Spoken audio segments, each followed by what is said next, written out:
Hello guys, how are you? I hope you are doing well. This is Tamaskan from Skill Lab, and today we're gonna see beam analysis tutorial. Particularly, we are going to come up with shear force and bending moment diagrams. So let's start. Let's go and do an exercise like using SolidWorks. So this is our beam that we are going to work for today. We have here point A, we have point B, we have point C, and we have point D. So from A to B is 2 meters, from B to C 2, and the same thing from C to D 2 meters. We have a support or reaction force here, and also we have a reaction force here. And the other thing is there is a distributed load, uniformly distributed, which is 50 kilonewton per meter, and this one is 20 kilonewton per meter. So in SolidWorks, what we are going to do is first we are going to draw the beam, right? So when we draw it, we have to consider these points A, B, C, and D. So we will have 1, 2, and 3 in order to consider the joints that are going to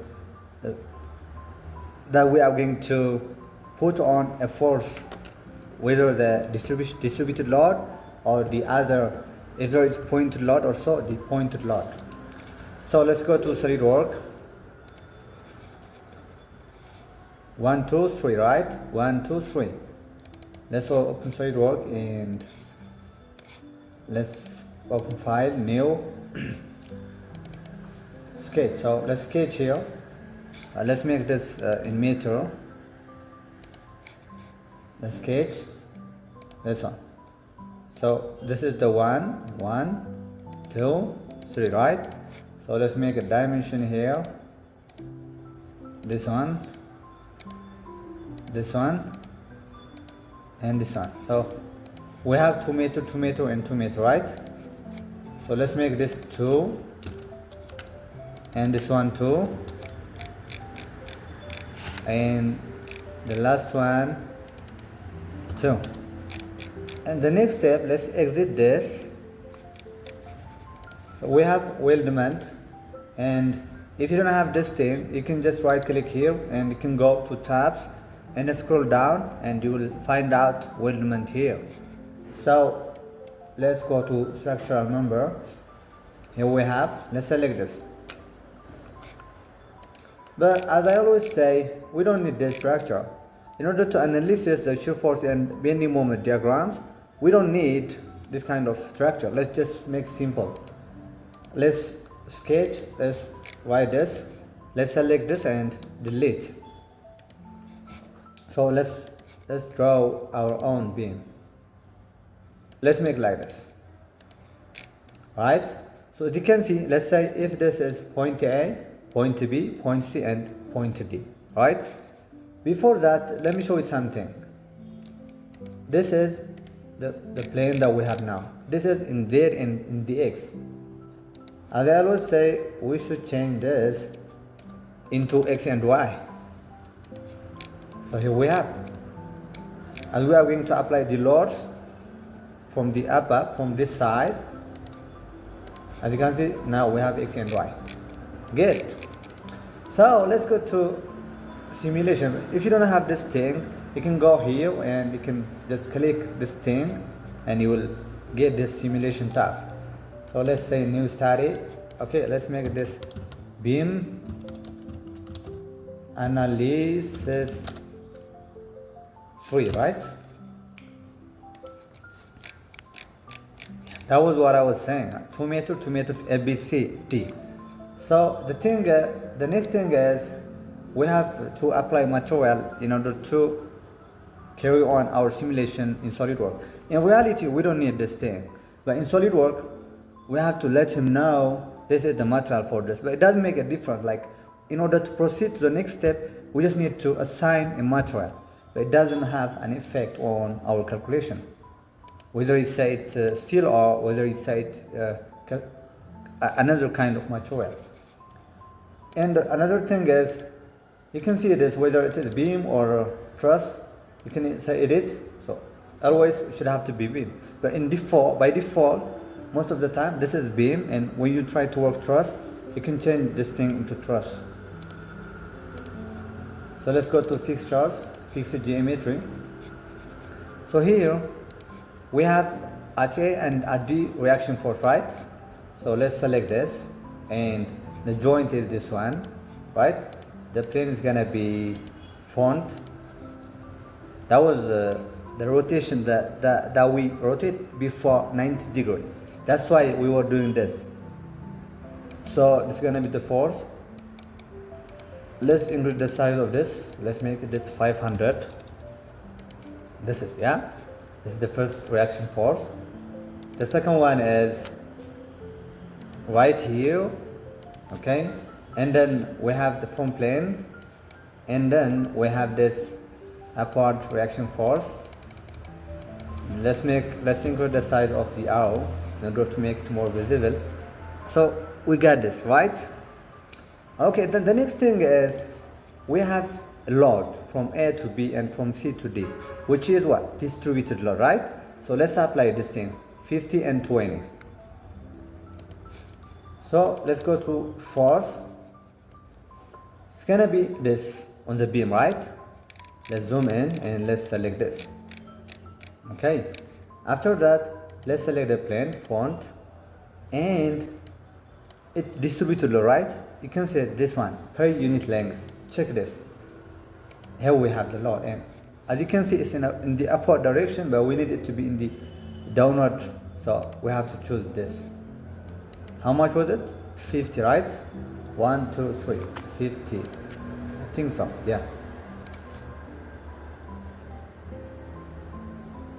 Yeah, 50. And then okay, let's increase the size of this thing also. Let's make 300 like this. Yeah. The second thing is this one, 20 kilonewton per meter. So let's go to force. Let's select the beam, print length, and this one is gonna be front plane. Here we have 20, right? 1, 2, 3. Let's reverse it and let's increase the size. It's gonna be 500. No, wait, let's make 300. It's enough. 500 the maximum, so it's 300 is enough, I think. This one. This is all right, you know, it's just simple. Like, you don't have to complicate it. As I always say, you have to know the science behind this, but as long as you understand the steps, you don't have to waste your time writing down a lot of notes. I think this one is simple. So let's run this study. So let's go to results and let's right click and let's see the reaction forces here and here, right? So let's update 90 and 50. Yeah, this is either power 4, so if you take this 0 here, it's going to be 90 kilonewton. This one is 50 kilonewton. So you can see here we have 90 kilonewton and here we have 20 kilonewton. So our calculation was perfect. So let's see the shear force and the bending moment diagrams. Let's click this and let's go here, and you can define beam diagrams. I hope you are with me.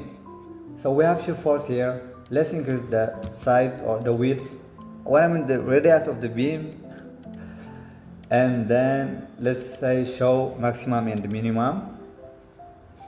And to make it more easy, let's just make this float. This thing is in order to move wherever you want, and this thing is like the decimals. Like if you make it 1, it's gonna be there are not gonna be a lot of zeros. You just see simple values. Let's right click this. This is the thing, right? 90 and negative 50. This one, 90 and negative 50. As easy as simple as ABC. And it's a piece of cake for me. I hope you're enjoying my videos. And then here we have the beam diagrams. Let's go to this one. Before that, as you can see here we have the bending moment diagram for what I'm going to show is the shear moment pro we have here. And let's see the moment. Let's make this 100. And let's make show maximum and the minimum. low floating, and this one wind. Here we have, guys, this is, as you can see, this is this one. The maximum moment was 81 kilonewton meter. What I mean is, yeah, the minimum, this was the minimum 81 kilonewton meter. So you can see we have this thing. As I told you before, you don't have to worry about this sign convention, because in the manual calculation and the software we tend to use different kinds of sign conventions. I think this is the thing that I want to say for today. And if you want to see, well, let me show you something. Yeah, compare the results. You can check 4 things here, and you can right click, so you can see whatever you want. You can see the shear moment diagrams, you can see the shear moment and the bending, the shear and the bending. Let's exit this, or you can also see in 2 windows. This one for, and this one, like this, right? Sorry. Yeah, we have this and we have this. This one is like this, right? We have this one and we have this one. So our results are perfectly equal with this thing. So for today, this was the last thing that I want to say.